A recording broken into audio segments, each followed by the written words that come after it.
You're watching The Miss Francois Show.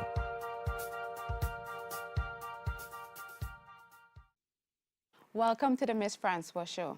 Of course, every time you all look at me, you're thinking, wow, she looks so amazing. So today, I have an amazing guest. His name is Brian Robinson. And I just want to tell you a little thing about Brian. Brian is an award-winning speaker. He told me he loves public speaking, he loves church, and he loves soca. I'm not sure how soca and church mixes with that, but whatever, hallelujah, Jesus, soca, wine, hallelujah, whatever he chooses to do. So right now what he's going to do, he's going to entertain us with a small little snippet of something like a speech, something like a talk, and it's called Never Too Busy. Brian Robinson, Never Too Busy.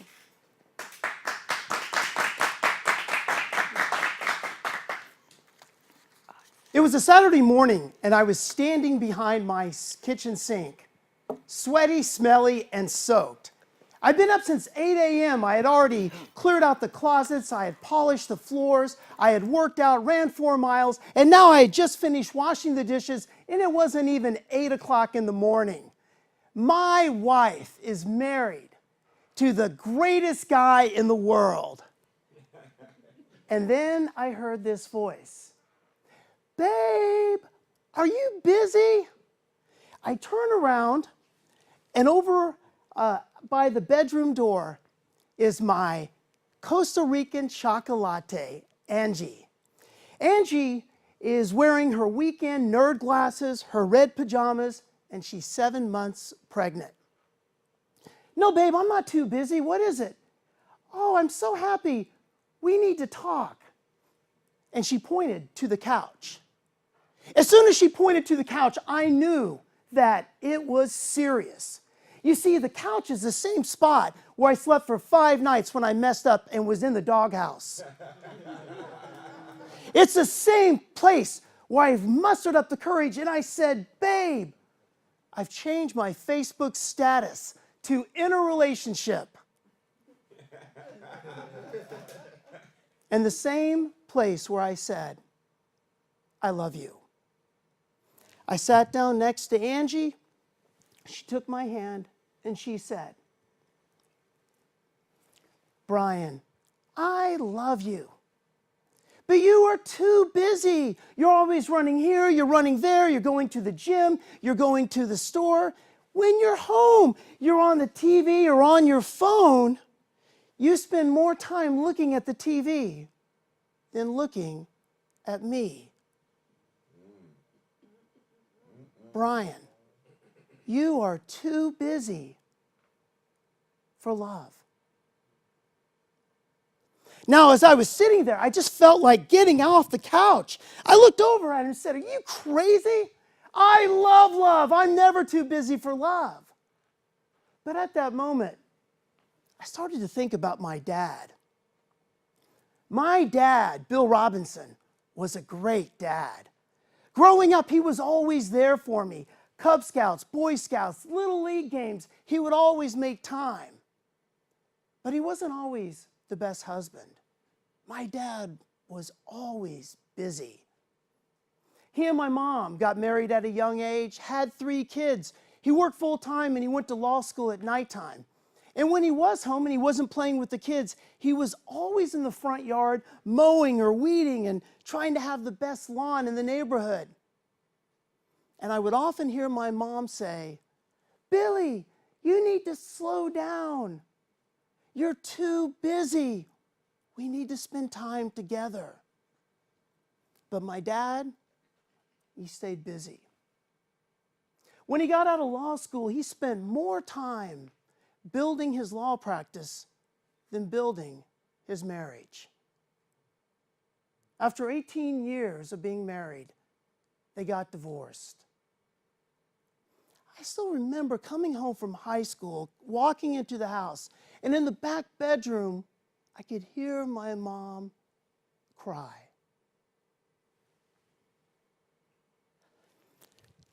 I looked at Angie and said, Angie, I love you. I'll change.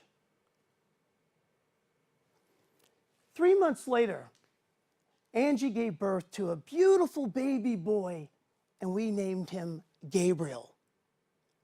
Now, at the time, I had just started a new job, tempted to work 70 hours a week to prove myself, but we had a new child.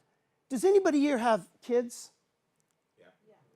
Holy cow, how much work is involved? Babies waking up at 4 a.m. expecting you to get a bottle. My wife yelling at me at the same time, we got to get more milk. And you're going to the store at 5. You're working on no sleep and you're going to the job. But I told my wife I'd change. After work every day at 5:30, I was running out the door to the subway. And off the subway, I would haul home. As soon as I got home, I would sit down next to her. We would talk. Would play with the baby. And usually, there would be no phone and no TV. Well, some time went by, and I realized how much things had changed. One night, I was coming home from work, and I was putting the key in the door, and on the other side of the door, you could hear the pitter-patter of little feet. Daddy, Daddy! Open the door. Oh, my beautiful Gabriel. And in the middle of the room was my beautiful wife, Angie, smiling. Like most nights, it's simple. I'd come home, we would talk, read a story to Gabriel, maybe eat, give him a bath, and then we would go into the bedroom and we would put him in the crib where we would sing and pray and connect.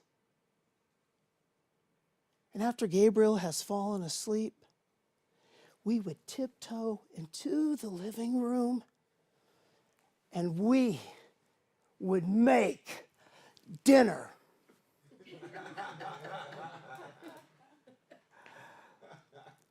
Friends, all of us are so busy. And so often we always hear, you can do it all, you can be it all. That's a lie. Our time, your time, is limited. Slow down and take time to love the people you love. You should never be too busy for love.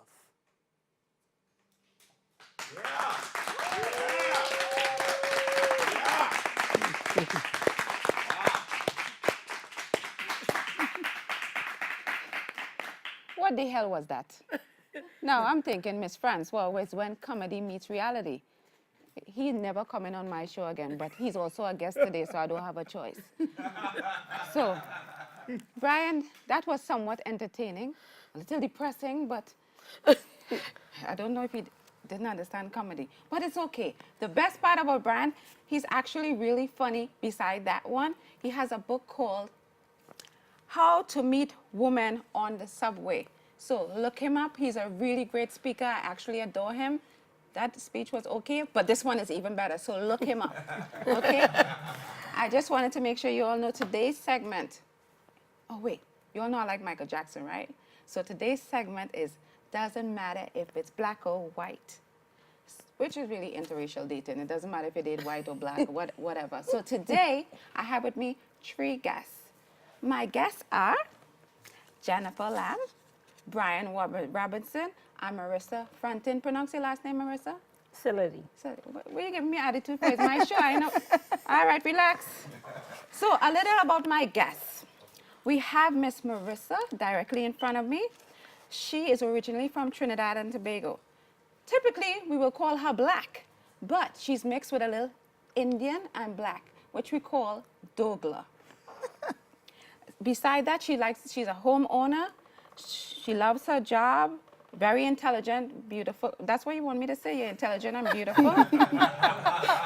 I mean, okay, whatever. So Marissa has been married for 8.5 years to a white man. This wasn't for your green card, right? This was just... Okay, and the cool thing about Marissa and her family, she comes from a blended family. 2 girls, 17 and 14, and a son from your other half, yes? Yes. How old is he? 13. Okay, and together you all have a daughter together. How old is she? She's 3.5. Awesome. So a little about my next guest. Ladies first, I'm going to go directly to Jennifer Lam. Jennifer is ching long ching ching. She's Chinese. She's a teacher.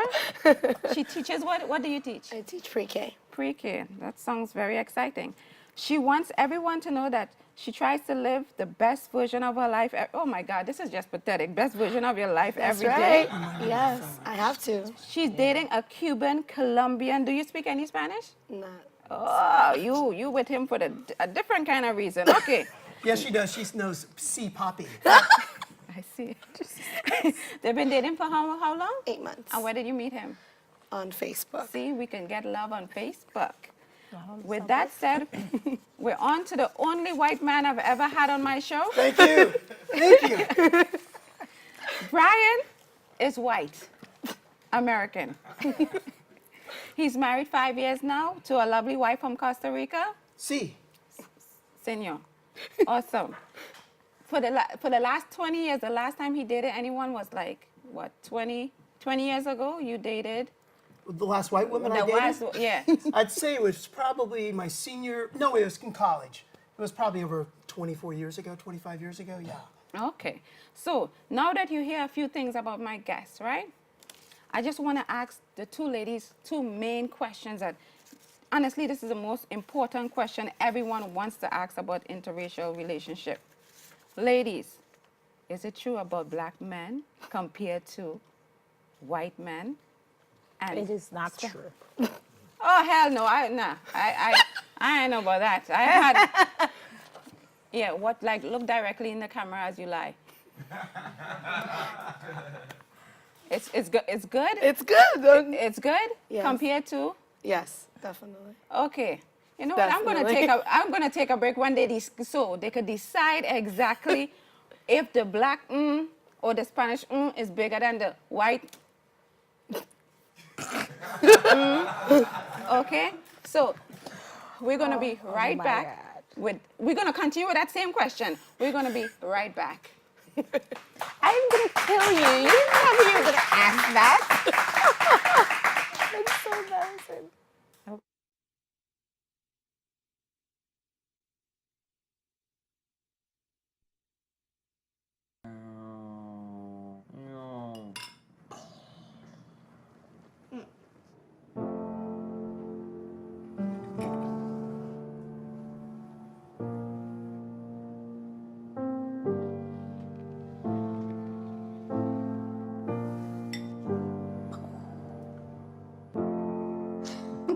Visit aarp.org/caregiving for information on how to provide even better care for the person who wants to care of you.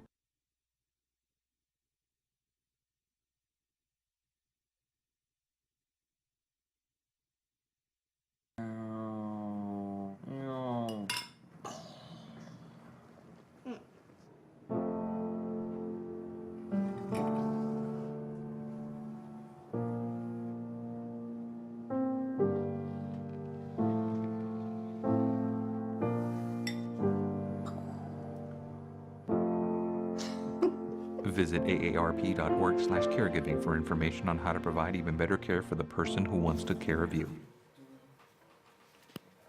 We are back. Good news. Jennifer Lam has confirmed that Spanish ding dong is bigger than Chinese ding dong. So with that said, on to the next question. This is for everyone, basically. One of the main things with interracial relationship is culture, sometimes the food or religion. What, Brian, would you say is something that you had to adjust to with your wife being Costa Rican? Well, it was actually more cultural than it was racial. And one of her things is that, I'm going to be very delicate, is that she has a pretty large family, and they tend to get very involved in her life. And like, they all live in the New York City area, and my family is all across the country. And so, so that's been a challenge. Marissa, what do you think? Since since he has, your husband is Italian, right? Yes. How he's okay with the roti and the curry and all that stuff? Yes. So what was the hardest, maybe something he would have to adjust to, or maybe you had to adjust? I had to adjust to Italians on Sundays. They're specific to sauce every Sunday, and Trinidadians were specific to our Crab and callaloo and macaroni dumpling. pie, callaloo, rice. So we had to mix it up. So we do Italian, Trinidadian, Italian, Trinidadian. Oh, that's nice. Jennifer?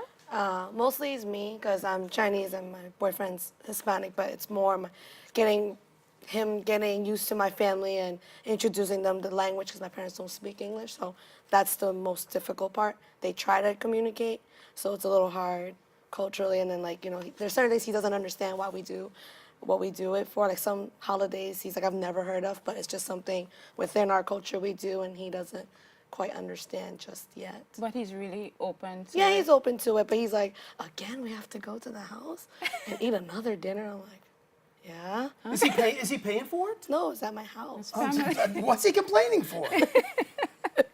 So, My dad's very intimidating, so. oh, okay, yeah.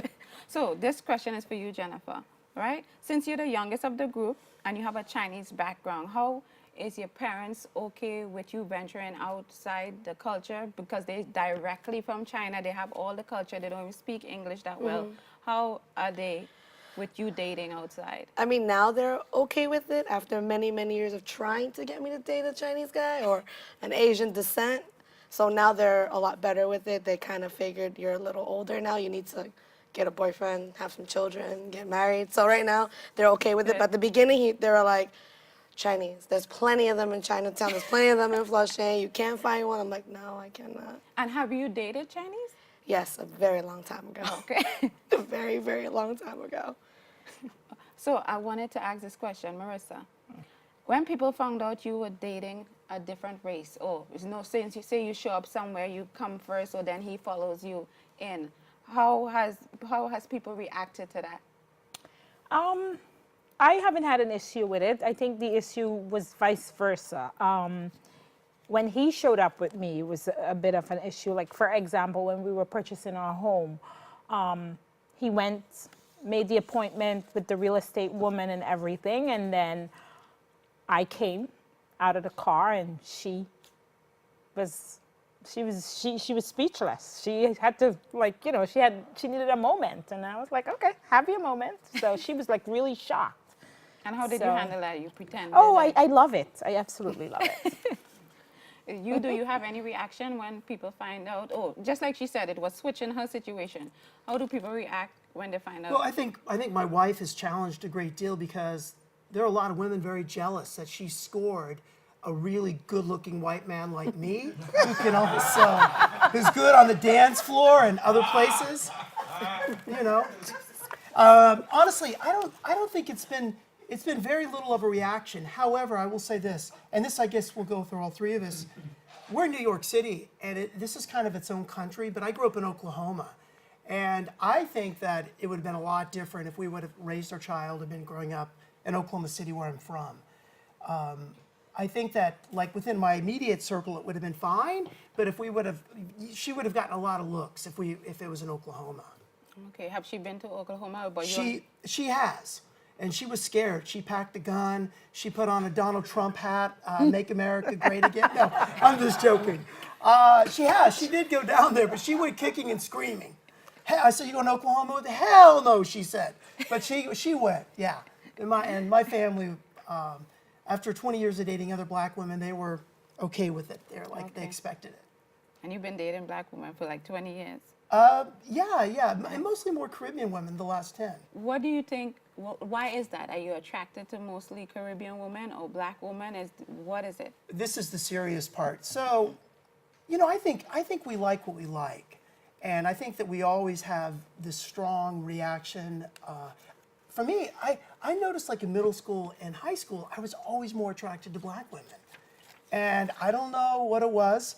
And I remember, like, when I ran track, I did some extra laps because there were some beautiful girls out there. I'll leave it at that. And always staring or whatever. But then I wound up going to college at Oklahoma State University, and the mascot's called the Cowboys. rural Oklahoma, really white. So, you know, I was kind of a closeted lover of black women at Oklahoma State.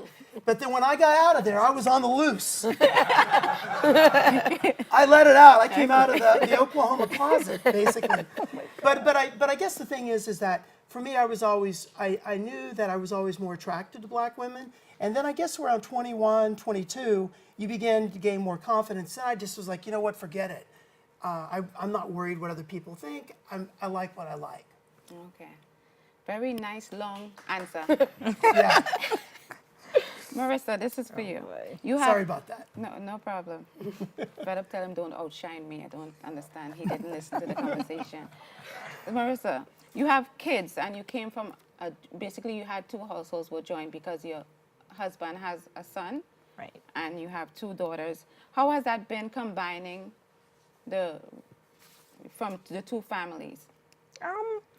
For us, it hasn't been hard.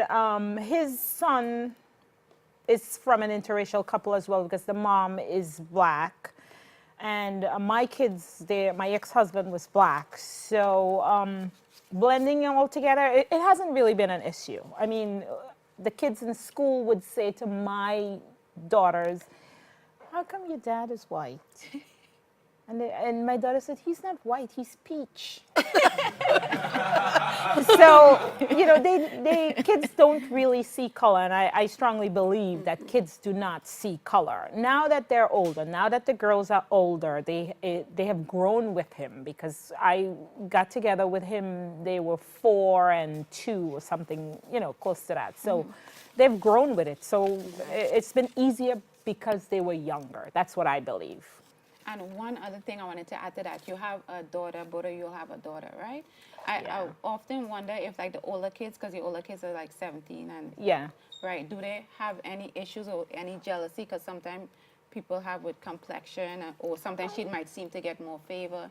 I mean, everyone react differently. She gets more favor because she's way younger than the both of my Right. girls. Than everybody else, there's like a 10-year gap. So she does get more favor, but like my oldest daughter would say stuff like, oh, she's only 3 and look at all that hair and, you know, but in a joking way. There's no jealousy. At least I don't think there is. Don't even know her own children. Anyway, so tell me some positives of dating outside your race or nationality. What? Wait, can I say something real quick? No, oh no. I mean, yes. Okay. Sorry. You had asked about a challenge, and this might be something for me, and I'll try to be brief.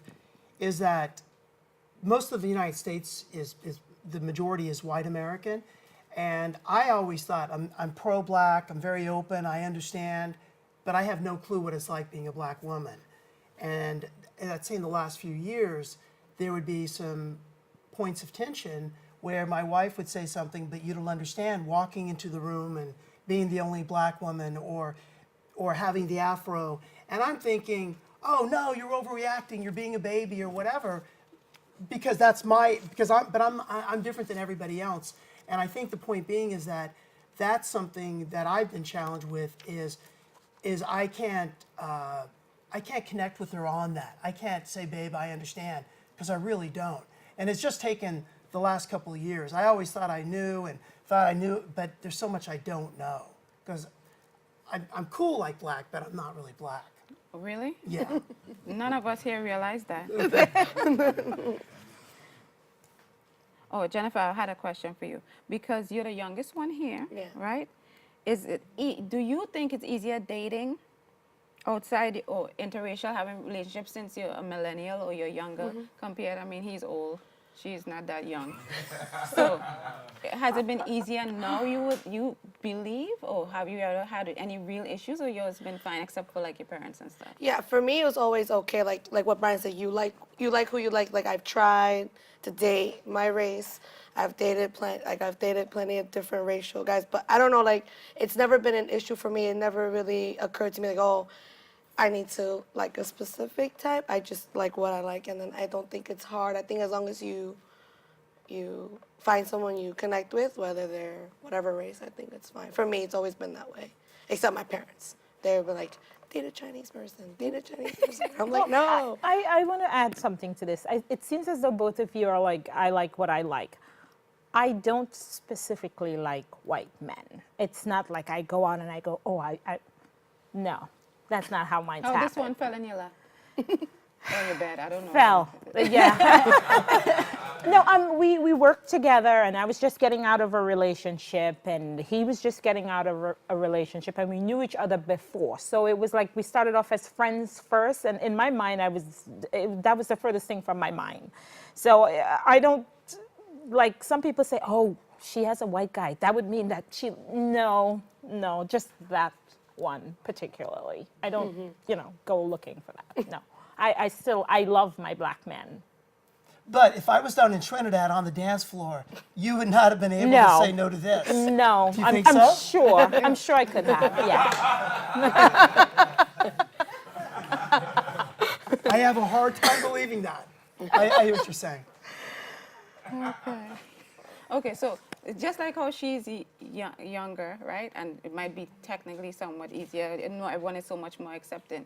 And being that you're from Oklahoma and you're Trinidadian, so what's the worst thing you think any incidents that you all have experienced, like anything that's memorable that was like such a negative experience dating? For me, like my boyfriend saw it before me because when we first started dating, I really didn't think of anything. But once we were on the train coming home, and then a Hispanic lady was just staring. I mean, like staring, not like just like a glance, like just. And then my boyfriend's like, she's looking at us, and I'm like, oh, it's okay. When I looked at her, she gave me the dirtiest look, and I'm like, I've never felt that uncomfortable on a train, and it was a long ride. So she was with us for most of the ride, and it was uncomfortable because I've never felt that before. So yeah. You all have any issues? I'm sorry. My biggest issue was with my daughter, the child that we have in common.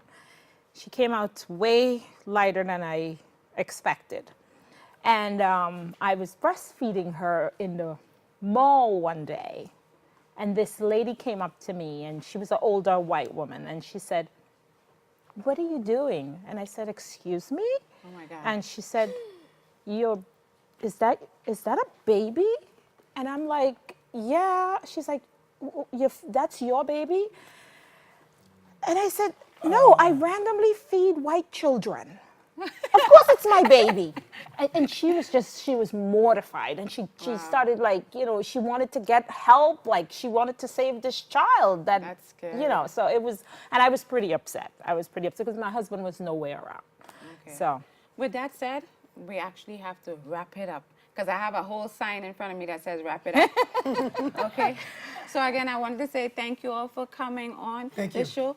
But Brian, before you go, I have a song that I want you to show everybody how much you like soca. And I want to see your waistline move. Because you said you could outwine any Trini woman. Is that correct? Do you think your fans can handle it? I know they could handle it. Can you? Ladies, you're married. Don't look too So close. whenever you Try have not this song, to. make sure you play that song. So, okay? So that's our show. Let's see Brian do his thing. Go ahead. Brian, yeah! Go and fight.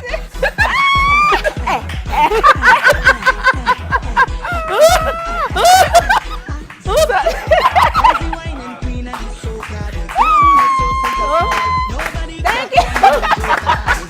Thank you for watching the Miss Francois show.